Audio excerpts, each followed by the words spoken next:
Welcome back. Again, this is the Catholic Lady, and we are reading The Great Line of God by Taylor Caldwell. We are at chapter 29, and please pardon me as I take a drink of water. This is going to be my new bottle. I recently wrote a paper for my college class on the sins of the companies that are sucking water out of Florida's aquifer for free and bottling it and charging us for it. So in my own little rebellion, I am using an aluminum bottle, and this will be my water. The water from the faucet is actually more highly regulated than the water that is being bottled in stores. So, and that includes a lot of the supermarkets that have their private brands. So please join me. But aside from that, we're on chapter 29. Saul has just been given by Pilate the authority to seek out and prosecute all Christians, all followers of Christ, in order to try to prevent a rebellion, because evidently he realized that by crucifying him he made the matter worse. And so Saul had just prayed to God and told him that he will do his work, that he will eliminate all blasphemers from his country. And he felt a peace near him, and he was able to rest for a first time in a long time. So he believes that he is doing the right thing by seeking out the Christians and killing them, because he loves God so much that he thought that it was okay. And so when you see that portion in the Bible, when you read where he watched St. Stephen be killed and stoned, and he stood there giving his approval, that was because he had aligned himself, and he actually believed it was the right thing. So we'll continue. Chapter 29. The people of Israel remembered that it had been said that a man's most desperate and relentless enemy was of his own flesh, his own blood, his own house, his own name, his own city, and his own country.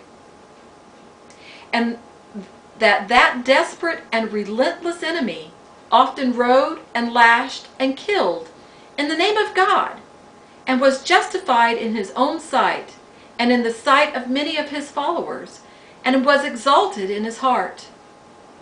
It was a frightful mystery. Surely, many whispered, one who violates the laws of God in the name of the Lord has committed the most unpardonable of sins. And let us leave him to judgment, if not to mercy.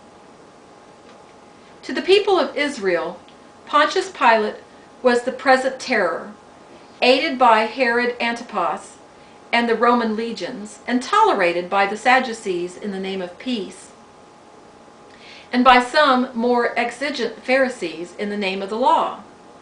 But now another terror has risen, whom the Romans called Paul of Tarsus, a pious Jew, an erudite Pharisee, a pupil of the great Rabban Gamaliel, a man of position and a family, a Roman citizen, an executor of Roman law, and a lawyer of a notable house in Israel. Even those of immense piety, who believed in the punishment of blasphemers and heretics, were alarmed, and spoke with pity of their fellow Jews who, though deluded that one Yeshua proclaimed his name in the temple openly, were gentle people of mild mien, harmless as doves, poor and unassuming, without violence or insistence. They adhered to the laws of the prophets and the commandments, and with even more devotion than did their fellow Jews who laughed at the name of Yeshua, and visited the temple more frequently, and were more assiduous in their pious duties. and were certainly more charitable and patient. Many of the disturbed people said, "Have we not many sects in Israel, all quarreling with each other and determined that each should prevail? Do we not live in peace with those emphatic men of our blood and our bone? Why then should those of us who believe that the Messiah has already been born to us not be visited with the same tolerance, even if we laugh at them? Why this unbridled fury, this persecution, even if we, this persecution, this perfidious alliance of Saul of Tarshish with the Roman oppressor? What excesses has he been committing in every province and every town in the countryside, dragging the wives and children of those whom the priests call heretics from their homes and imprisoning them, and holding them hostage until fathers and husbands swear not to spread the erroneous message any longer? Never has Israel seen this before. Our fellow Jews are beaten in the streets until they flee for their lives from the hands of the market rabble, who are incited by this Saul of Tarshish. Not even the wildest of the screaming Essenes and Zealots, howling in the marketplaces for an open rebellion against Rome, have been so hunted down and so terribly as these poor harmless Jews are being hunted. Saul of Tarshish sets the Roman legionnaires upon the defenseless creatures who beat and cripple them on their own thresholds and have thrown them into noxious prisons at Saul's command. The bearded and dusty rabbis were more than alarmed at what appeared at them incredible cruelty and badness. It was one thing to dispute with fellow Jews in the streets and the marketplaces, and even in the purlieus of the temple, and warn against heresy, and quite another to deliver brother Jews to the cruelty and punishment of Romans. The priests could deal with heresy and blasphemy, and gently lead the deluded from their errors, or impose pious punishments. For truly awesome heretics who were a danger to Israel was the Sanhedrin. But these heretics, though in error, were hardly more in error than the members of the other decayed sects, who in their turn had been denounced as blasphemers. Some said in argument, it is not unpardonable to dispute a doctrine or reinterpret the words of Moses and the prophets and the scholars, for this is a matter of opinion and human's error. But it is another thing to assert vehemently or mildly that the Messiah, blessed be his name, was in the person of a poor wandering rabbi from Nazareth, whom even his own neighbors despised, and who died at the hands of the Romans. Who was he? A carpenter from a little miserable village, seized with a desire for grandeur. He caused riots and aroused dangerous Roman anger against all Jews, and for this he was executed and laid in the tomb. Do not speak to me of the strange events that occurred when he died. The priests and our wise men have explained it to our satisfaction, for it was all coincidence, even the disappearance of the sun and the earthquakes. Yeshua ben Joseph did not rise from the dead, as his disciples claim. It is well known that Joseph of Arimathea was among his followers, and that he bribed the Roman soldiers and the temple guards to permit him to take the still living man from the tomb. And then, after he recovered from his injuries, he was seen among his followers, who proclaimed that he had risen from the dead. Joseph, though a kind and famous man, has some reason for the misleading of his people, perhaps a secret reason of his own, which we will one day know.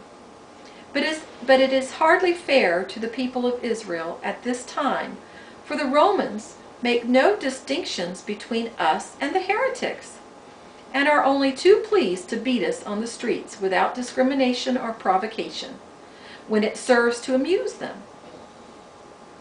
Is this just Is this just to us who desire only peace and who await the Messiah?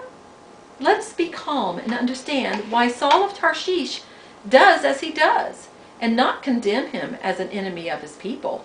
He is concerned with our safety and our lives.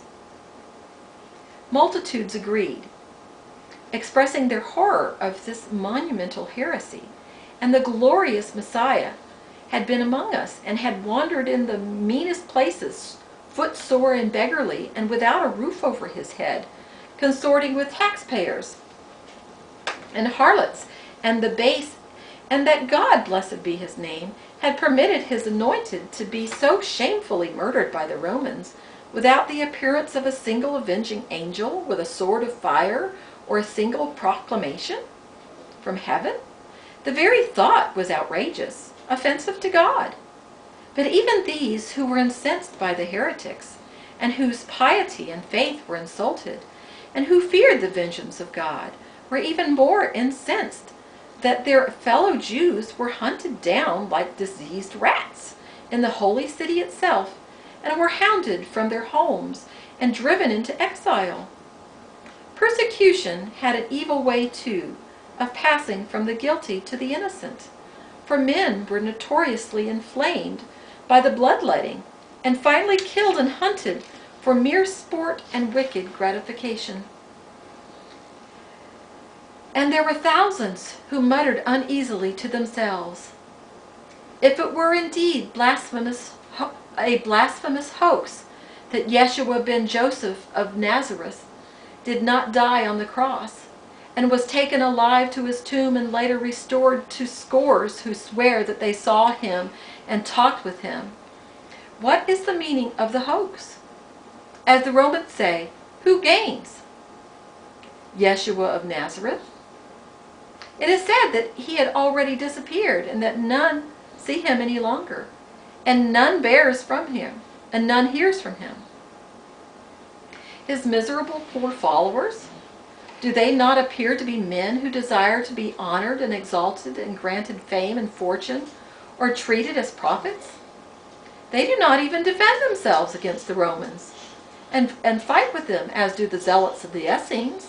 They submit like sheep, praising God. If hoax this is, then who has benefited? Are they mad that they court prison and suffering and infamy and derision and hatred? Not even the mad do that. They behave like men of the deepest conviction and the deepest surety and the deepest faith and devotion. What is the meaning of this? Men do not submit to prison or humiliation or beatings in public places for something they know is a lie or a cheap jest. Therefore they believe. Therefore, even if deluded, they do not believe that they are deluded, and declare openly that they have seen the risen Yeshua with his own eyes, and have seen him ascend into heaven. Or they believe others who declare they have witnessed these marvels. Accordingly, in fearful secret and in quakings, even many of the priests of the temple and the thousands of the Jews in Jerusalem listened to the stories of those called apostles and the disciples, and hundreds were baptized in the dark of the night in the narrow golden river near the city. In their turn they sought out others to whom to tell the good news.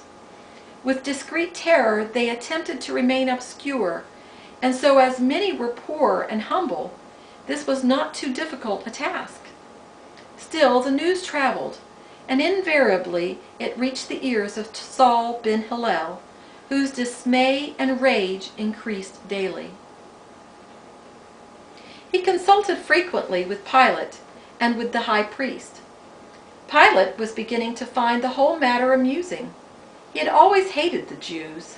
It pleased him that a vigorous Jew, in the person of Paul of Tarsus, was persecuting, denouncing, imprisoning, and punishing his own people. It lightened his days of ennui. He kept his own sense of uneasiness to himself, and attempted to forget the Greek physician Lucanus and what had occurred in Caesarea too. Herod Antipas was behaving like a man beset, and was muttering in his red beard, which he regularly sacrificed to Jupiter in the latter's temple, and then regularly regrew for the Day of Atonement and the Passover. Pilate found him, Pilate found life becoming interesting.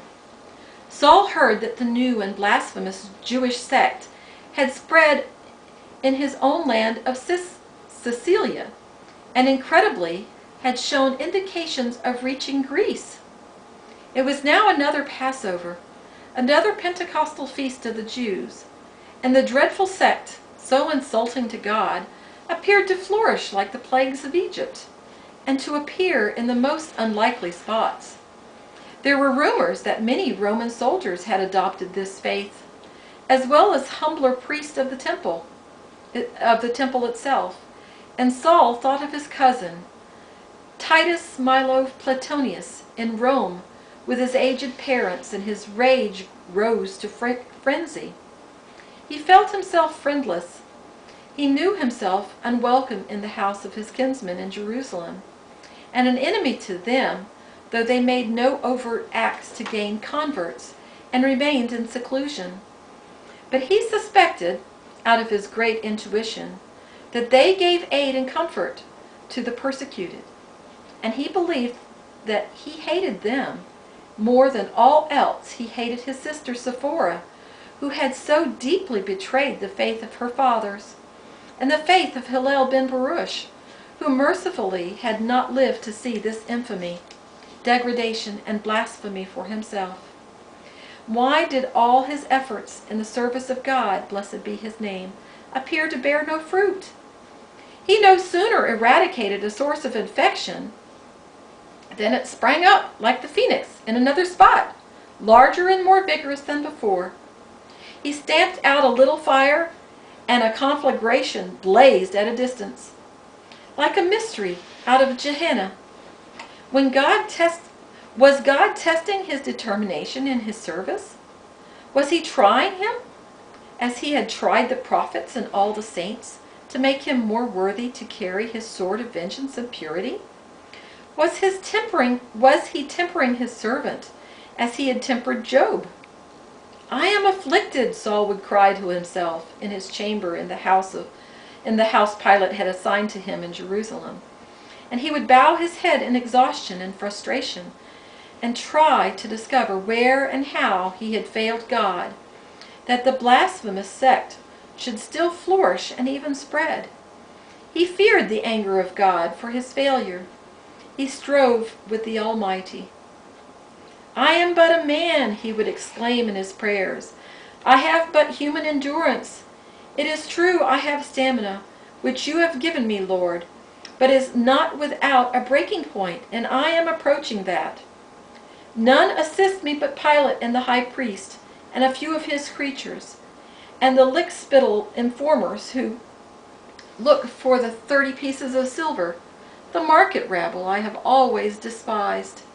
Can you not deign to give me worthier allies? Better none than these?"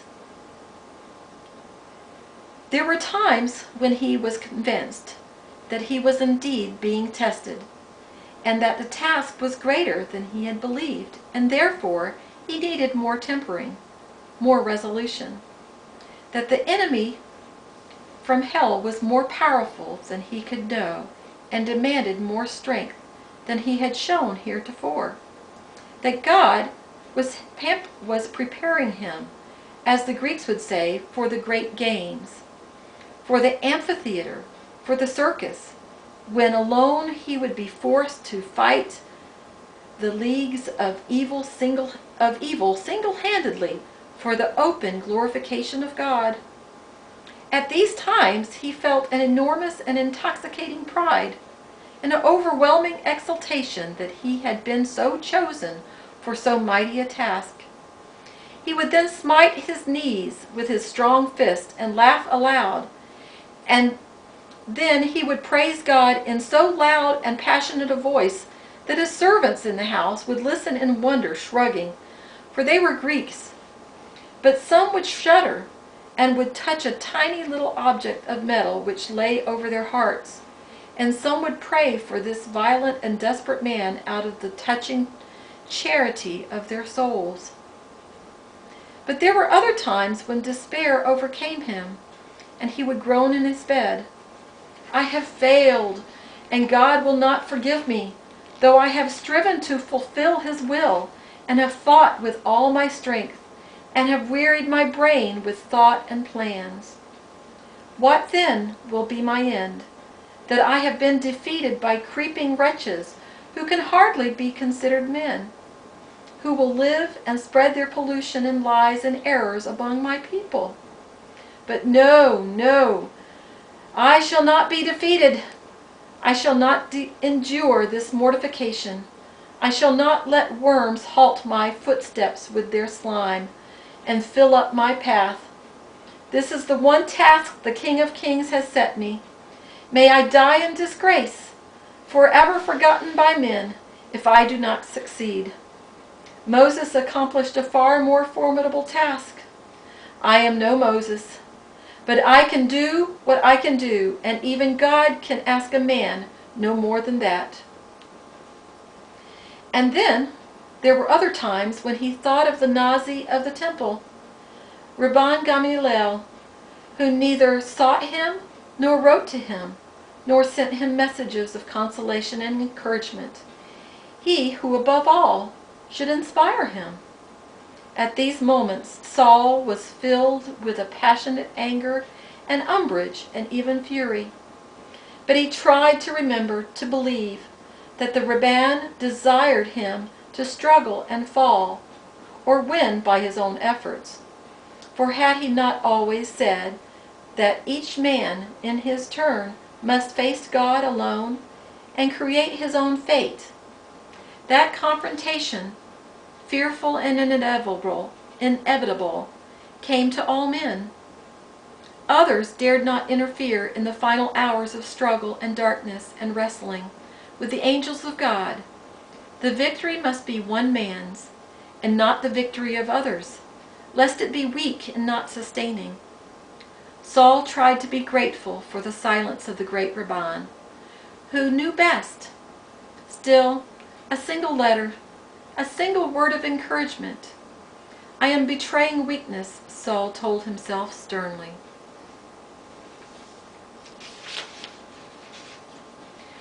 Once or twice it came to him that he heard nothing from Aristo in Tarsus, though he had written his old teacher several times.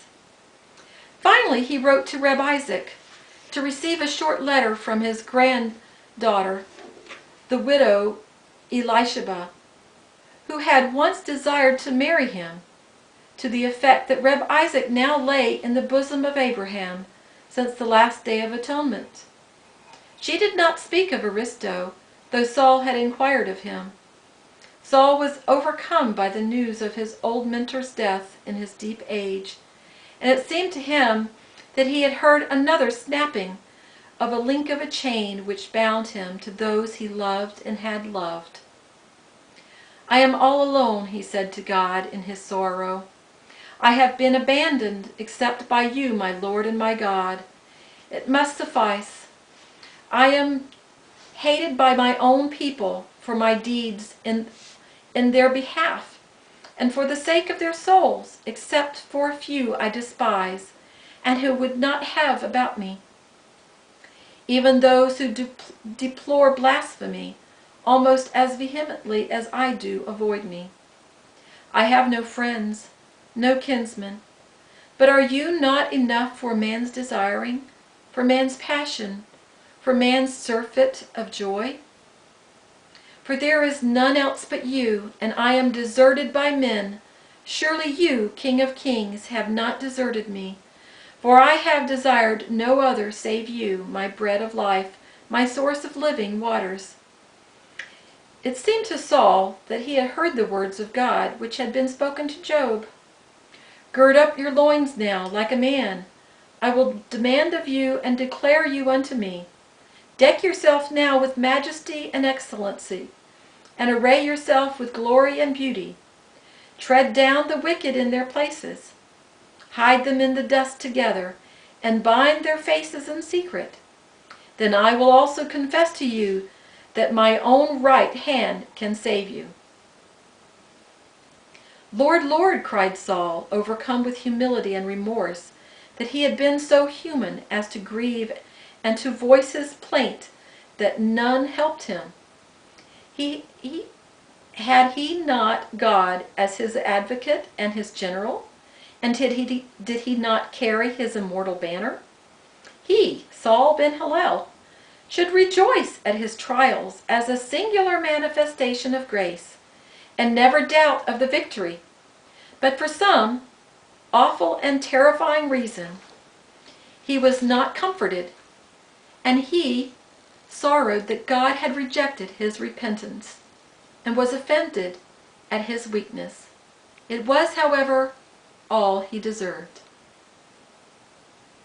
And we're going to pause there and continue with part 2 of chapter 29. Thank you.